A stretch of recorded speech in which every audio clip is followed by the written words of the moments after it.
OK, donc prochain numéro, 5.4. Donc, on considère toujours un étage de compresseur tel que défini dans le problème 5.1 avec une vitesse de rotation de 20 000 RPM et un taux de compression de 1,4.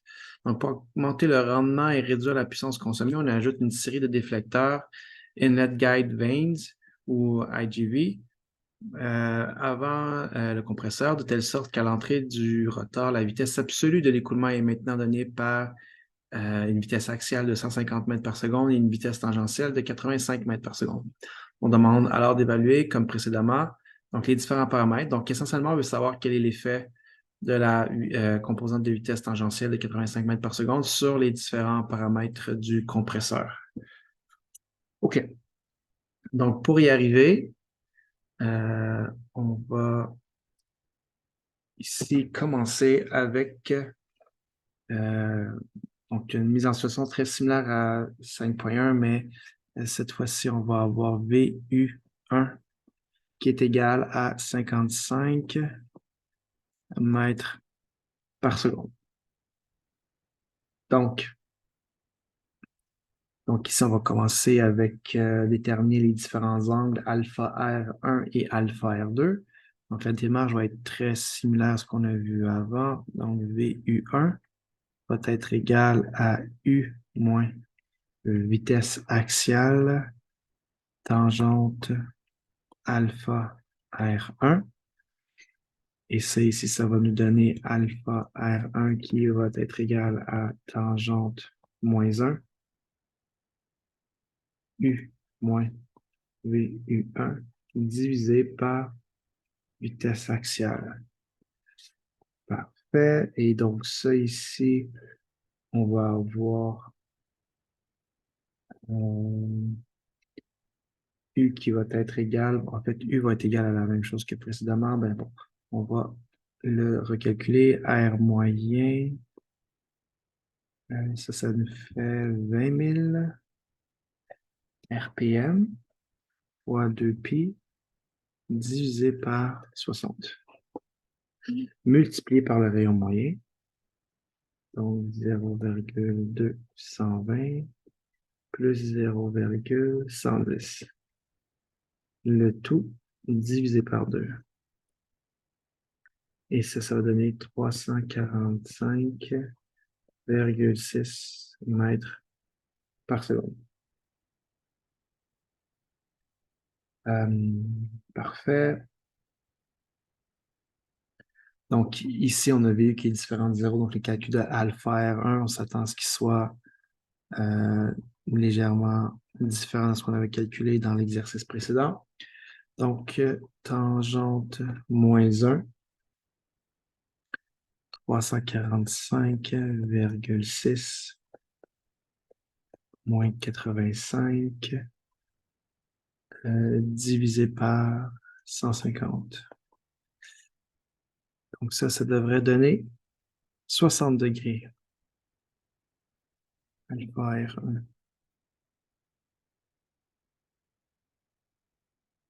Maintenant, alpha R2.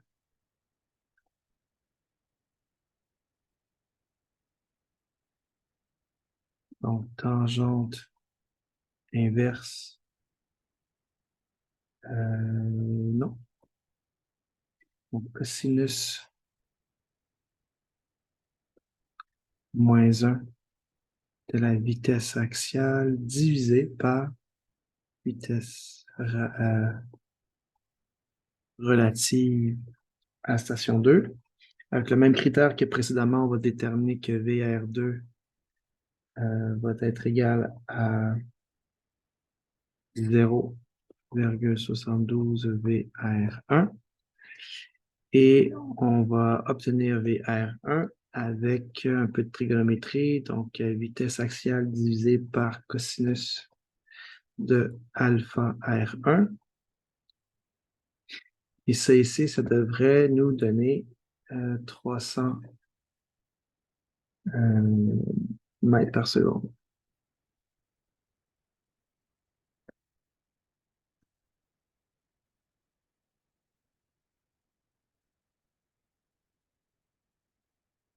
Mètres par seconde. Et VR2, va donner 0,72 multiplié par 300. Et ça correspond à 216 mètres par seconde. Et maintenant, on peut déterminer alpha R2 comme étant cos A moins 1 de 150 divisé par 216. Et ça ici, je vais l'écrire en bas, alpha R2 est égal à 46 degrés.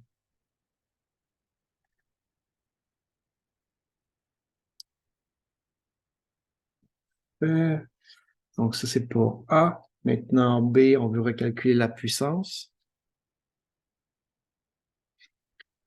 Donc, maintenant qu'on a les IGV, on a vu que nos alpha R sont différents. Et donc, pour obtenir,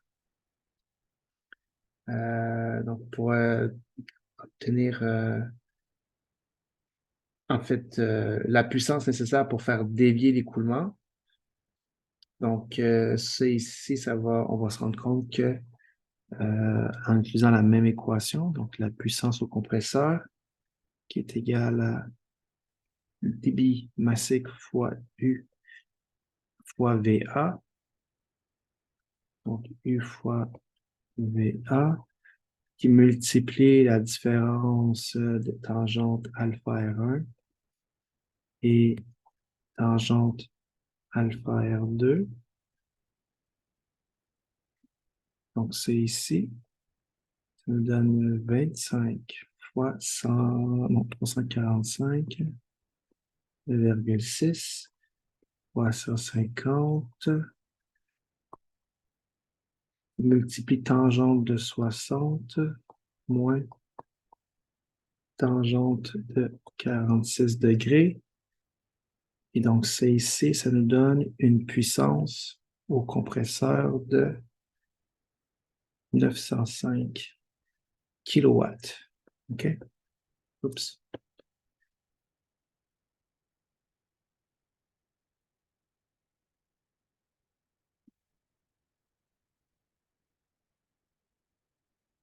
Donc ici, on voit que comme la déviation est moindre, le delta est moindre, donc ça va nous permettre d'avoir moins de... En fait, ça va consommer moins de puissance. Donc ça, c'est ce qui est à retenir pour la sous-question B. Et en C, donc on nous demande... En C, c'était quoi déjà la question? Le rendement de l'étage est à... Donc le rendement de l'étage, c'est déterminé par T0 3S moins T01 divisé par T03 moins T0.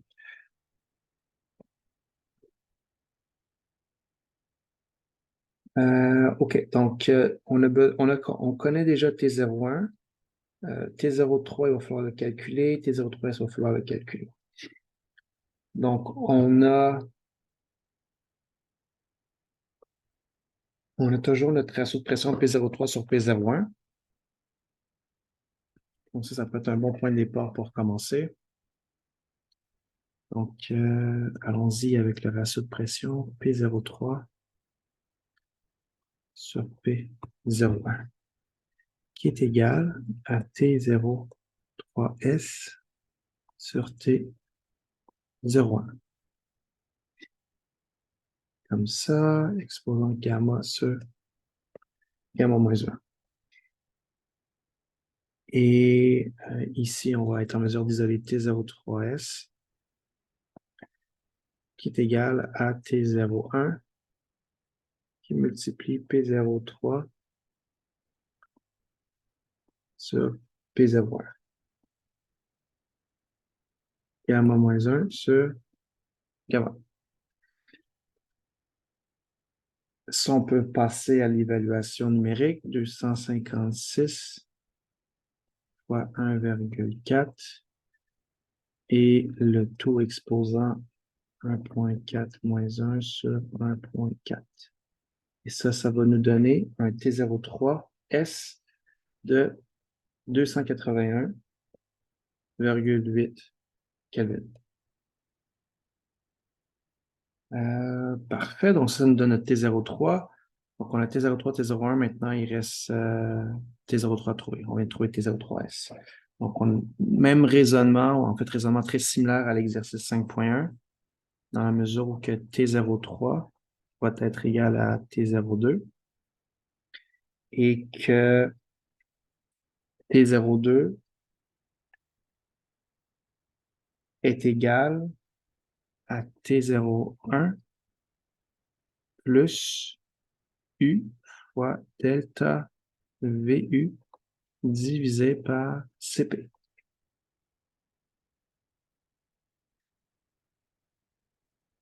Donc, à partir de là, on peut venir calculer VU2. Donc, on connaît VU1 qui est de 85 mètres par seconde, donc on va avoir besoin de VU2. Donc, je répète que c'est ici, hein, c'est VU2, VU2 moins VU1. Donc, VU1 ici, on l'a mis à 85 mètres par seconde. Et VU2, VU2, on va le calculer avec U moins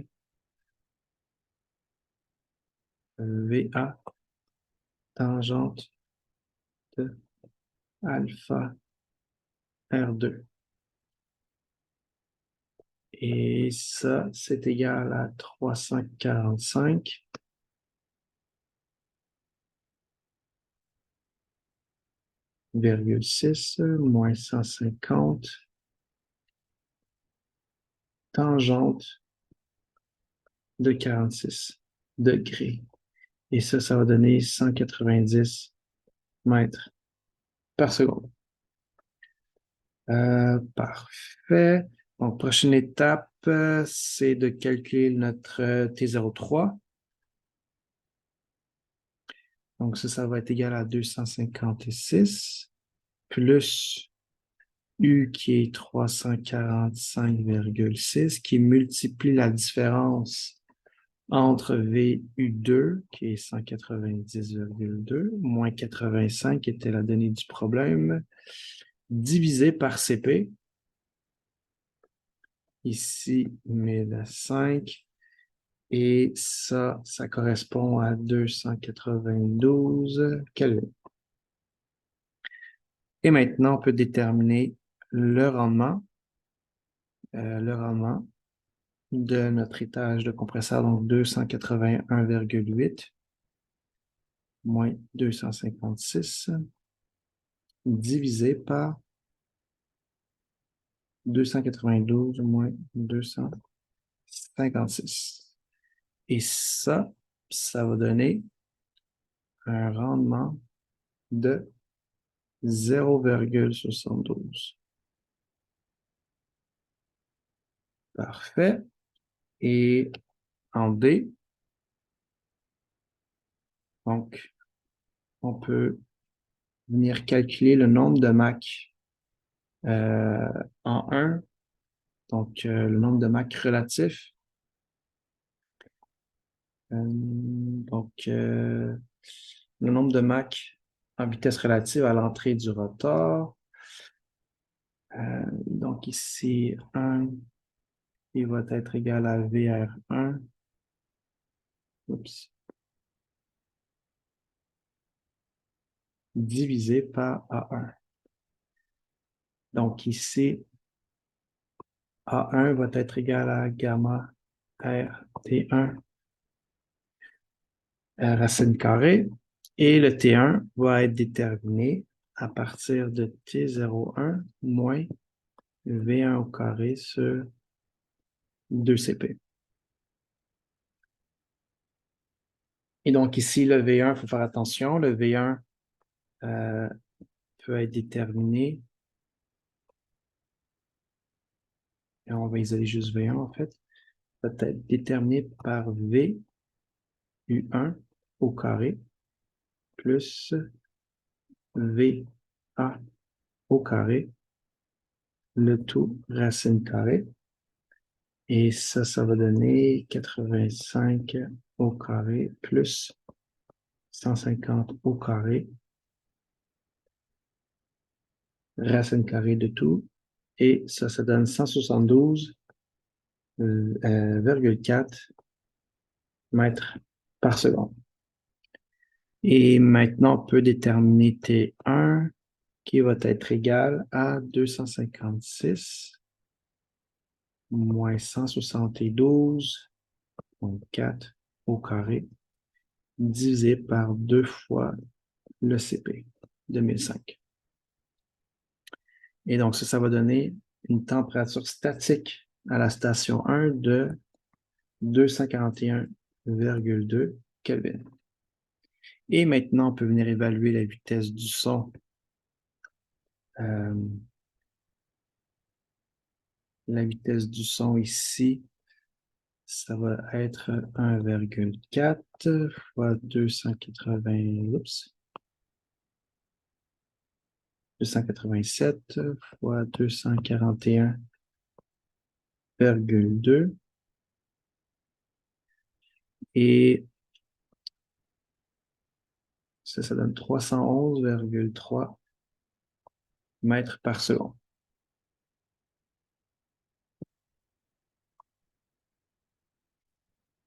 Parfait. Et là, maintenant, on peut venir évaluer notre nombre de Mach en 1. Donc, on va venir prendre notre VR1 qui avait déjà été calculé précédemment. Donc, ça ici, ça nous donne 300 mètres par seconde divisé par 311,3. Et ça nous donne 0,96. Donc, on peut voir l'impact d'utiliser des IGV, donc toute autre chose étant égale. Donc, ça vient modifier les angles de l'écoulement relatif. Donc, ça veut dire que ça vient modifier les angles de pale. Et en modifiant les angles de pale, ça implique quoi? Ça implique qu'on a besoin de faire moins de travail, qu'on a une meilleure efficacité et en même temps qu'on vient abaisser le nombre de Mach. Donc ça, si on a l'opportunité de faire le cours de propulsion, bien, vous risquez de voir l'effet sur les différents modèles de perte d'avoir des nombres de Mach plus faibles. Donc déjà là, ici, on passe de sonique à subsonique et donc ça va avoir un impact sur les pertes de charge. Donc en fait, tout ça est lié, le fait qu'on va avoir un rendement plus élevé, c'est directement lié au fait qu'on va avoir qu'on a un nombre de Mach plus faible. Parfait. Donc ça, est-ce qu'il y avait autre chose pour ici? Je pense pas. Donc ça, c'était le D. Donc ça, c'est la dernière sous-question pour l'exercice 5.4.